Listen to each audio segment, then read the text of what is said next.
So, good morning, and welcome to the sermon for the third Sunday of Lent. Now, the first two Sundays of Lent, we've been hearing from the Gospel of Mark, but the Gospel of Mark is pretty short and pretty sweet. And so this is the year that we also hear from the Gospel of John, which is pretty out there. If there's a funky psychedelic gospel, it's John. Now, people could argue, and I have heard it said, that Jesus wasn't totally and completely all about love of neighbor, because he has this one temper tantrum in the temple, which I just read, which if you want to go find it, it's John 2:13 through 22. So John chapter 2, verses 13 through 22. So he has this temper tantrum. But as always, I am curious about what's the cultural context? What would everyone else at the time hearing this story know that we don't know? So let me tell you. And you too can find these things out if only you care to read a lot of books about it.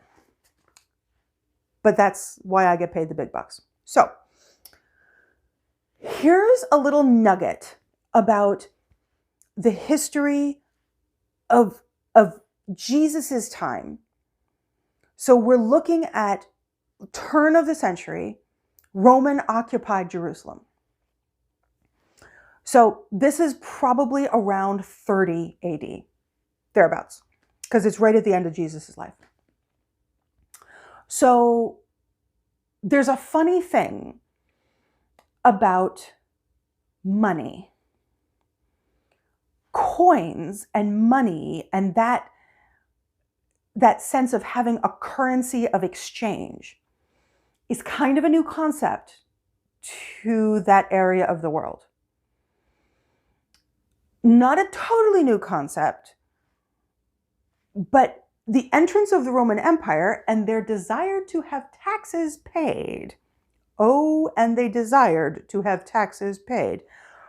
That brought currency to places that didn't want currency. And the tricky thing about Roman currency is that it had a picture of the Roman emperor on it. Little coins, not big, not huge, but every single coin had a picture of Caesar.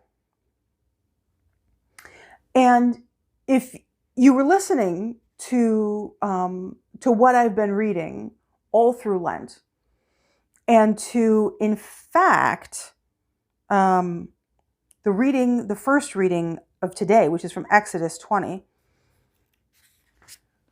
the Jewish people have this little idiosyncrasy.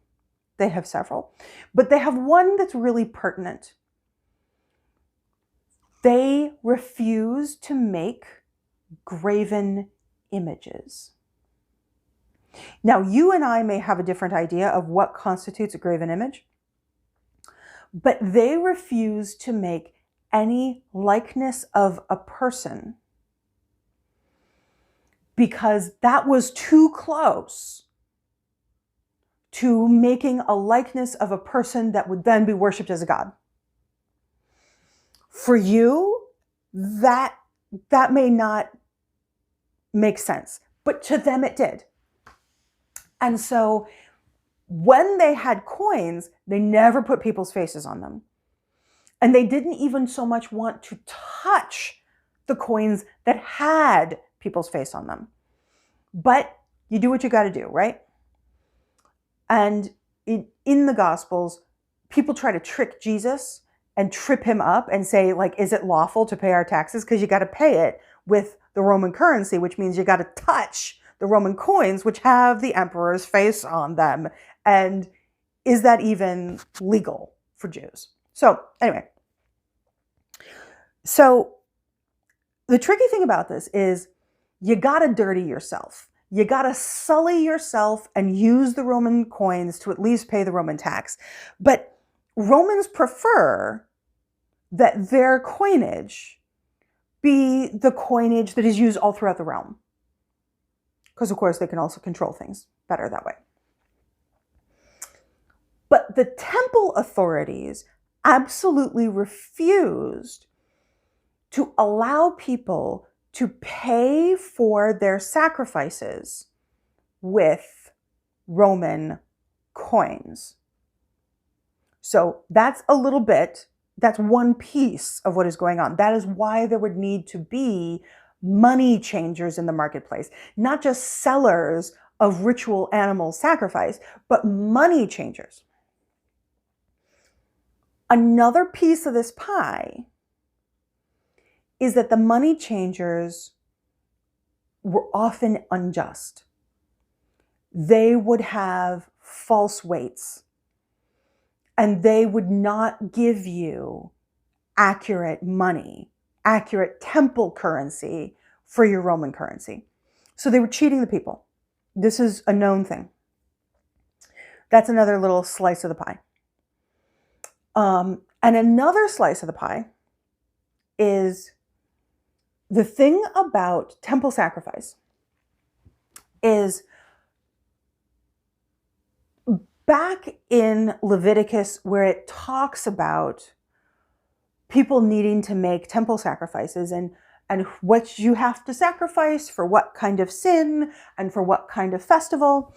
And if you're a small family or a poor family, you can just do like a few little birds. And if you're a larger family or a wealthier family, you need to do this larger animal, or you need to go in with another family to do, an unblemished 1-year-old goat, that kind of thing. And so they're very specific rules, very specific. But the key about people purchasing their sacrifice is that at this point in history, not everybody kept their own cattle. Not everybody kept their own doves. Not everybody kept their own goats. And so you had to purchase them sometimes. And people were coming to the one temple in Jerusalem, sometimes from significant distances, and they didn't want to have to bring cattle with them on their pilgrimage. Easier by far to leave the cattle at home, if you even have it, get to Jerusalem, and buy your sacrificial animal at the temple. Okay. But here again, you have another opportunity for corruption, another opportunity for greedy merchants to increase the value of the animals and sell them at a significant profit. Now, you and I, in the modern world, would say, that's capitalism. You should have brought the goat from home. But the ancient Jewish people had really strong beliefs about what you could benefit from in a monetary transaction from another Jew. They were a little squidgier when it came to foreigners. Not always. But the concept of usury laws comes from ancient Jewish law. They had some rather radical notions compared to modern concepts of what is acceptable in finance. They had some rather radical and liberal notions about how much you were able to make off somebody else. And so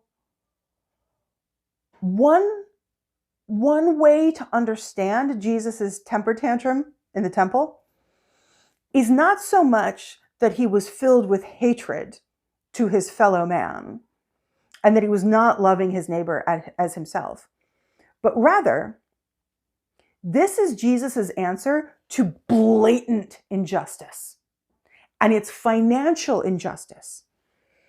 It is the people who live in Jerusalem, the people who are selling animals at the temple, which is perfectly fine, And the people who are changing money from the imperial Roman currency to the temple currency, so that you could buy an animal at the temple, or make a donation, a financial donation to the temple. You couldn't do that in the imperial Roman currency either. They were not interested.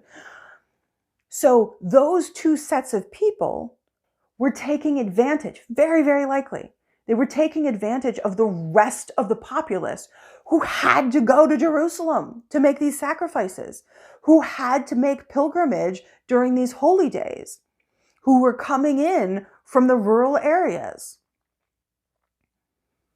And so we could see this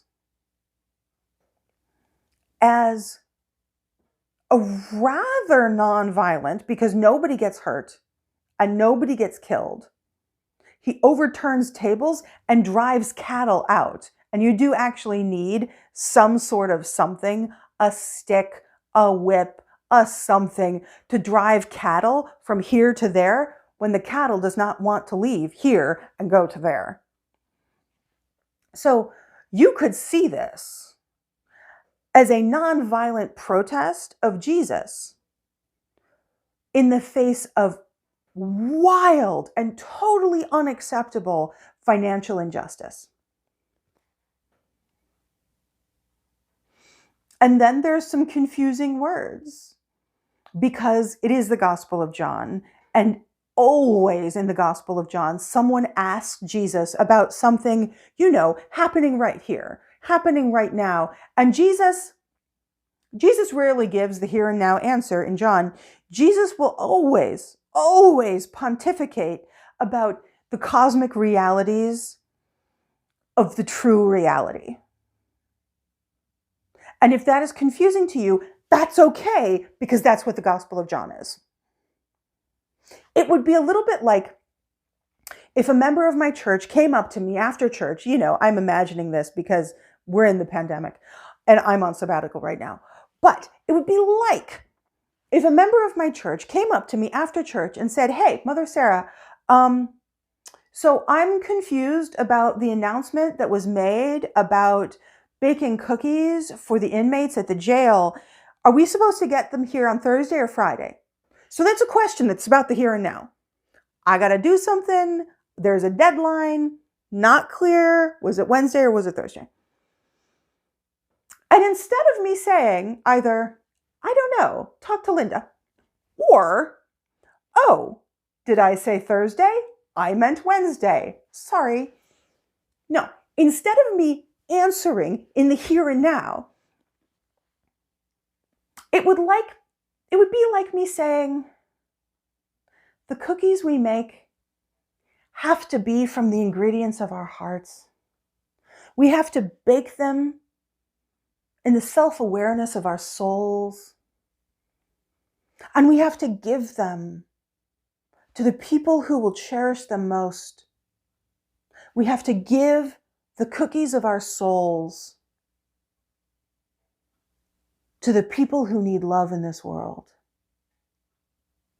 And that can happen anytime." That would be what the answer would be like. Does that answer have anything to do with when you're supposed to drop the cookies off at church? No, it doesn't. But that's the kind of answer that Jesus often gives in the Gospel of John. Amen.